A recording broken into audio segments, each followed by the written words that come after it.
ঠাকুরের আতুল চরণে প্রণাম জানিয়ে, আরাধ্যা জগৎজননী বড়মায়ের আতুল চরণে প্রণাম জানিয়ে, পরম পূজ্যপাদ বরদার চরণে প্রণাম জানিয়ে, পূজনীয় আচার্য দেবের চরণে প্রণাম জানিয়ে সকলকে আমার আনন্দিত জয়গুরু বলে আলোচনা প্রসঙ্গে প্রথম খণ্ড থেকে ৭ই ভাদ্র ১৩৪৭ সাল শুক্রবার।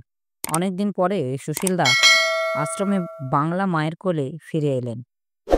ভাদ্রের ভরা নদী তখন কুলুপ্লাবনী হয়ে আশ্রমের পাশ দিয়ে উচ্ছল আবেগে ছুটে চলেছে। আশ্রমের সামনের দিকে তখন এক অপূর্ব শোভা। শ্রী ঠাকুর সকালে বাঁধের ধারে খড়ের চালা ঘরণীতে বসে আছেন। সুশীলদা সেখানে এসে হাজির হলেন। তিনি ইদানিং ভিগুর কোষ্ঠী সংগ্রহে ব্যস্ত ছিলেন। সেই সব বিষয়ে নানা গল্প করছেন সুশীলদা। জয়পুর, কাশ্মীর ইত্যাদি রাজ্যে বহু সুন্দর সুন্দর প্রাচীন গ্রন্থাদি আছে, সেগুলি এখনো ছাপা হয়নি।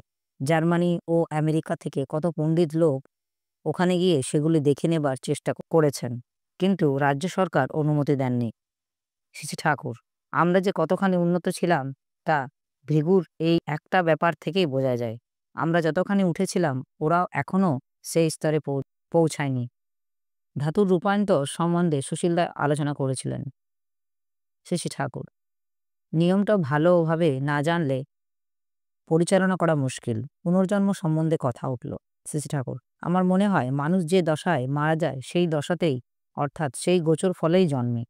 একজনের জন্মলগ্ন থেকে সেইটে উল্টে তার পূর্বজন্মে জানা যেতে পারে। কোনো জায়গা থেকে উল্টাতে হবে, সেই ঠিকভাবে বুঝতে হবে। গোপাল একবার আমাকে বলছিল আপনারটা উল্টিয়ে রামকৃষ্ণদেবের জীবন হয়, সেটার পেছনে বুদ্ধদেবকে পাওয়া যায় ইত্যাদি। আমি তখন ওকে বারণ করলাম, বললাম এমনতর কথা বলতে নেই। ফল কথা লগ্নটার যেন সূর্যের মতো ওঠে। একই স্থানে অবিকল একই লগ্নে দুই ব্যক্তি জন্মগ্রহণ করতে পারে না। সুশীলদা শ্রী ঠাকুরকে জানালেন যে এক ভদ্রলোক মারা যাওয়ার পর তার বন্ধু ও পতিপত্নী তার বিষয়ে আলোচনা ও চিন্তা করতে করতে পরস্পর মিলিত হন এবং সেই রাত্রেই উক্ত বন্ধুপত্নীর গর্ভে তিনি স্থান লাভ করেন। পরজন্মে তিনি জাতিস্মর হওয়ার দরুন একটা পরীক্ষিত হয়।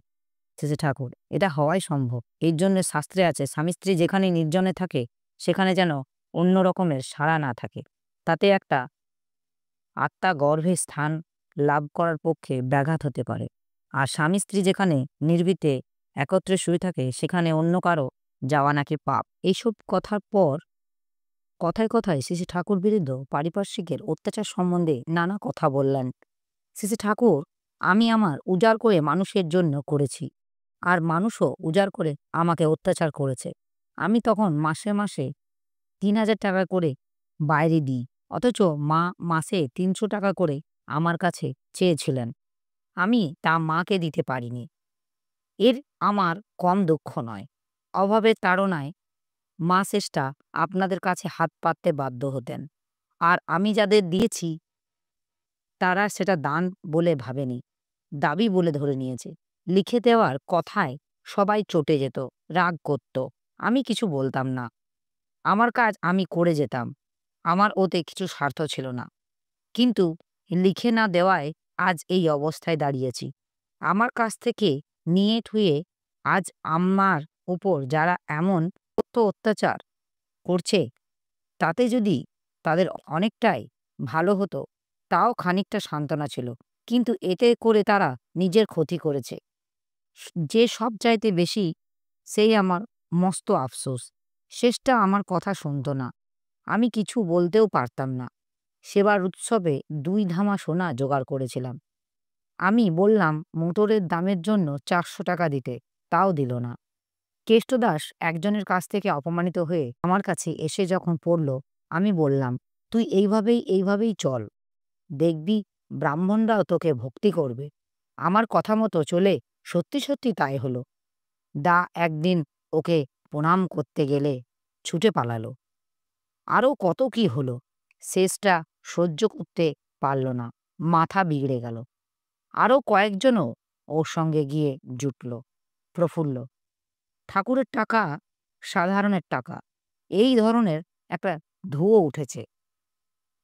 তাতে আমি সেদিন একজনকে ধমক দিয়ে বললাম, আমার ঠাকুরের টাকা যদি সাধারণের টাকা হয় তবে উকিল, মুক্তার, ডাক্তার, প্রফেসর কার টাকা সাধারণের টাকা নয়? এরা প্রত্যেকেই সেবা বিক্রি করে টাকা নেন। আর আমার ঠাকুর তো ভালোবাসার টানে প্রত্যাশা রহিত হয়ে প্রাণপণ মানুষের সেবা করে যাচ্ছেন। সর্বতোভাবে তার যে সেবা ভালোবাসাময় নিরন্ধ্র সেবার মূল্য দেওয়া যায় না। তবু মানুষ তাকে ভালোবেসে প্রাণের টানে যৎকিঞ্চিৎ অর্ঘ্য দিয়ে ধন্য হতে চায়, আত্মপ্রসাদ লাভ করতে চায়। তাও তার অর্ঘ্য, তাই তার প্রাপ্তি। নিজের চরিত্র যোগ্যতা বলে এই যে শাস্তিক অর্জন, তা হলো কিনা সাধারণের টাকা, আর দুনিয়ার প্রত্যেকেই উপার্জনে হলো কিনা নিজস্ব। এই কথা শুনে সে একেবারে চুপ। শ্রী ঠাকুর, আমি বুঝি আমি আমার যা কিছু নিয়েই পরমপিতার সম্পদ, এবং প্রত্যেককেই তাই। পূর্বকথার সূত্র ধরে শেষে ঠাকুর হাসতে হাসতে বললেন, এমন লোকের কথাও আমি জানি যে আমাকে বিষ খাওয়াতে পারলে খুশি হয়। আমি ভাবি, কি আর করব। গোপাল দুর্গাচরণ গেছে, না হয় আমি যাব, কিন্তু পরমপিতার দয়ার তার কাজ চলতেই থাকবে। এইসব বলছেন।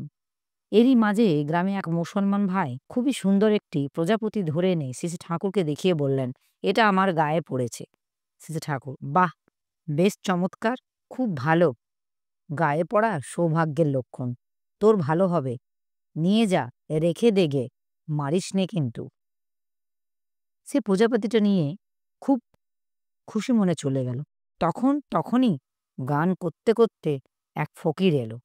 শ্রী ঠাকুর তাকে দেখেই তার ভাষায় বলে উঠলেন, কাল কোণে গেছিলি রে, সময় মতো আসতে হয়, তুমি সুবিধে মতো আসিতে ভুলে যাও। সে ওতেই মহা খুশি, পরে আসবে বলে তখনকার মতো বিদায় নিল। বিকালে শ্রী ঠাকুর মাতৃমন্দিরের পেছনে বাবলাতলার বেঞ্চে বসে আছেন সুতীর্থ ভঙ্গিতে।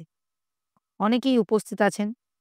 জ্যোতিষদা আর একটা দাদার সুবিধাবাদী স্বভাবের কথা বলছিলেন। শ্রী ঠাকুর তাতে বললেন, যার কাছ থেকে সেবা নিয়ে বেঁচে আছি তার সুবিধার চাইতে নিজের সুবিধাকে বড় করে দেখা দারিদ্র ব্যাধির লক্ষণ। এরকম করে তার ধারণা যতই বড় হোক না কেন, সে দরিদ্র ব্যাধিগ্রস্ত নিশ্চয়ই। বীরেন্দা, আমি দিন 15 আগে চিঠি লিখেছিলাম, ইদানিং বড় অশান্তিতে আছি। আজ এসেছি, কাল সকালেই আবার যেতে হবে। শ্রী ঠাকুর অশান্তিতে মনটাকে বেশি উতলা হতে দিতে নেই। মনকে একটু আলগা রেখে সাক্ষীস্বরূপ দেখে যেতে হয়। বেঞ্চের পেছনের দিকে যে কাঠটাতে হেলান দিয়ে শ্রী ঠাকুর বসেছিলেন, সেটাকে দেখিয়ে বললেন, এটাকে যদি টেনে তুলতে চাই, এটার উপর ভর দিয়ে থেকে তা পারা যাবে না, উঠে দাঁড়িয়ে করতে হবে। তাই কিছুকে বসে আনতে গেলে তার ঊর্ধ্বে থাকতে হয়। তারপর কাজল ভাই সম্বন্ধে কথা উঠল। কাজল পট করে হেসে ফেলে মানুষকে সহজেই আপন করে নিতে পারে শ্রী ঠাকুর। এই আপন করে নেবার ক্ষমতা বামনাই ক্ষমতা। রাত্রে শ্রী ঠাকুর বাইরের চৌকিতে শুয়ে আছেন। কতিপয় দাদা ও মায়েরা উপস্থিত। দূরে আলোর কাছে একটা কুকুর ফড়িং ধরছিল। আবার ফড়িংগুলি যখন তার গায়ে এসে লাগছিল, সে চমকে উঠে লাফিয়ে উঠছিল। কেউই তা লক্ষ্য করেনি, কিন্তু তা শ্রী ঠাকুরের চোখ এড়ায়নি। তিনি দূর থেকে দেখছেন আর একটু একটু হাসছেন। হঠাৎ বললেন, দেখ ব্যাপার, কুকুরটা পোকা ধরতে যাচ্ছে, অথচ পোকা গায়ে পড়লেই কেমন করছে। তারপর শ্রী ঠাকুর রহস্য ছলে সহস্যবদনে গল্প করতে লাগলেন। একবার একদল বিড়াল প্যারির বিরুদ্ধে ষড়যন্ত্র করেছিল। সেগুলি রোজ ওর বিছানায় মুতে রেখে যেত। প্যারি খান যা দিত, ওরা আবার তখন দল ভারী করে আসত। ওর জীবন একেবারে দুঃখময় করে দিয়েছিল। প্রফুল্ল, ওরাও তো পারিপার্শ্বিক। এই পারিপার্শ্বিকে পরিপোষণী করে তোলার জন্য বুঝি ভূত বলি ইত্যাদির ব্যবস্থা। শ্রী ঠাকুর, হ্যাঁ। প্রফুল্ল, আচ্ছা, ওরা কি আমাদের ভাষা বুঝতে পারে? শ্রী ঠাকুর, তা বোধ হয় পারে না, তবে ওদের ভাষা মানুষ বুঝতে পারে। তক্ষশিলায় এটা নাকি একটা শিক্ষণীয় বিষয় ছিল। এরপর শ্রী ঠাকুর কাছে কাগজ পড়া হলো এবং যুদ্ধ সম্পর্কে আলোচনাদি চলতে লাগলো। উপস্থিত দাদা, ভাই, বোন, মায়েদের আমার রানন্দিত জয়গুরু।